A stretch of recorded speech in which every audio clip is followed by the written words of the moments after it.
कहानी है एक विद्यार्थी की, जिसकी एक गुरुकुल में नई नई भर्ती हुई थी। भर्ती होने के बाद विद्यार्थी ने देखा कि उस गुरुकुल का एक नियम है जिसे सभी लोग बहुत कड़ाई से अनुसरण करते हैं। इस नियम के मुताबिक सुबह उठते ही नहाने धोने के बाद सबको कम से कम आधा घंटा ध्यान यानी कि मेडिटेशन करना होता था। लेकिन इस विद्यार्थी की सबसे बड़ी समस्या यही थी कि वह किसी भी चीज में ध्यान नहीं लगा पाता था। हर छोटी मोटी ध्यान खींचने वाली चीजें उसे गुस्सा दिलाती थी। नियम का अनुसरण करने के लिए उसने सबके साथ ध्यान लगाना शुरू किया, लेकिन अपनी आदत के अनुसार वह 2 मिनट से ज्यादा ध्यान नहीं लगा पाता और 2 मिनट में गुस्से से अपनी आंखें खोल देता। 2-3 दिनों तक ऐसे ही चलता रहा। वह 2-3 मिनट से ज्यादा ध्यान नहीं लगा पाता था। गुरुकुल के एक गुरु ने इस बात पर गौर किया और उस विद्यार्थी को अपने पास बुलाकर उससे उसकी परेशानी पूछी। विद्यार्थी ने गुरु से कहा कि जब भी मैं ध्यान लगाता हूँ तो मुझे आसपास के लोगों के फुसफुसाने की आवाज आती है, जिससे मैं ध्यान नहीं लगा पाता और मुझे उन पर गुस्सा आ जाता है। अगर आप सभी को चेतावनी दे दे कि ध्यान के वक्त कोई भी थोड़ी सी भी आवाज ना करे तो शायद मैं ध्यान अच्छे से लगा पाऊंगा। गुरुजी ने विद्यार्थी को समझाया कि तुम कहीं पर भी चले जाओ, लेकिन तुम्हें हर जगह ऐसी आवाजें परेशान करती रहेगी। तुम दुनिया को नहीं बदल सकते, तुम्हें अपने आप को बदलना होगा। तुम्हें अपने गुस्से को काबू करना होगा।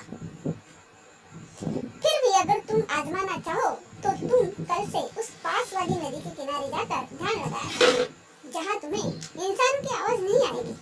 नदी किनारे जाकर ध्यान लगाने का सुझाव विद्यार्थी को पसंद आया और उसने अगले दिन सुबह नदी किनारे जाकर ध्यान लगाना शुरू किया। 4-5 मिनट ही हुए थे कि विद्यार्थी को एक घोड़े की आवाज सुनाई दी, जिससे उसका ध्यान टूट गया और उसे फिर से गुस्सा आने लगा। नदी के किनारे एक आदमी अपने घोड़े पर सवार होकर घोड़ा चलाना सीखने आया हुआ था। अगले 2-3 दिनों तक ऐसे ही चलता रहा और वहाँ पर भी वह ध्यान लगाने में सफल नहीं हुआ। फिर उसने सोचा, क्यों न मैं नदी के बीचों बीच जाकर ध्यान लगाऊं, वहाँ पर तो उसे किसी की भी आवाज सुनाई नहीं देगी। अगले दिन से विद्यार्थी एक नाव में बैठा नदी के बीचों बीच गया और वहाँ पर ध्यान लगाना शुरू किया। कुछ दिनों तक यह चलता रहा और वह अच्छे से ध्यान लगाने लगा। लेकिन एक दिन जब वह ध्यान लगा रहा था तो उसे पानी के छप-छप की आवाज सुनाई दी।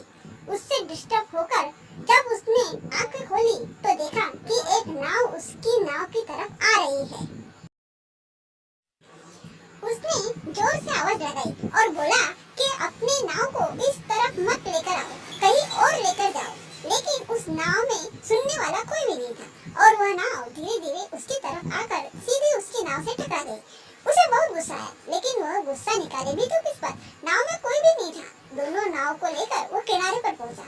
जैसे ही वह किनारे तक आया, उसकी तरफ एक आदमी दौड़ता हुआ आया और वह उसी आदमी के नाव है यह जानकर उस आदमी पर गुस्सा निकालने लगा और उसे भला बुरा कहने लगा। उस आदमी ने विद्यार्थी से कहा कि मैं तो सिर्फ तुम्हें पूछ रहा था कि क्या तुमने किसी आदमी को इस तरफ आते हुए देखा है? मैं उसकी तलाश कर रहा हूँ और तुम तो मुझे ही भला बुरा कहने लगे। जब विद्यार्थी को पता चला कि वह नाव उसकी नहीं है तो उसका गुस्सा थोड़ा शांत हुआ। थोड़ी देर बाद वह नाव जिस दिशा से आई थी उस दिशा में गया और वहाँ जाकर पता किया कि यह नाव किसकी है। तो उसे पता चला कि यह नाव रस्सी से बंधी हुई थी और तेज हवाओं के कारण वह छूटकर उसकी तरफ बह आई थी। यह जानने के बाद उसका बचा खुचा सारा गुस्सा शांत हो गया, क्योंकि यह घटना किसी इंसान के द्वारा नहीं परंतु प्रकृति के द्वारा की गई थी।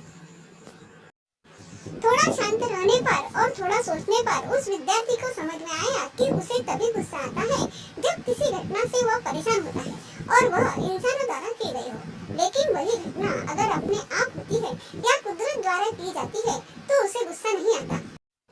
उसे अपने गुस्से पर काबू करने के लिए यह एक रामबाण मिल गया और उसे उस दिन के बाद जब भी गुस्सा आता तो उसने यह सोचना शुरू कर दिया कि यह सब कुदरत द्वारा हो रहा है, ना कि किसी इंसान द्वारा, और उसका गुस्सा शांत हो जाता और वह अपना काम अच्छे से कर पाता।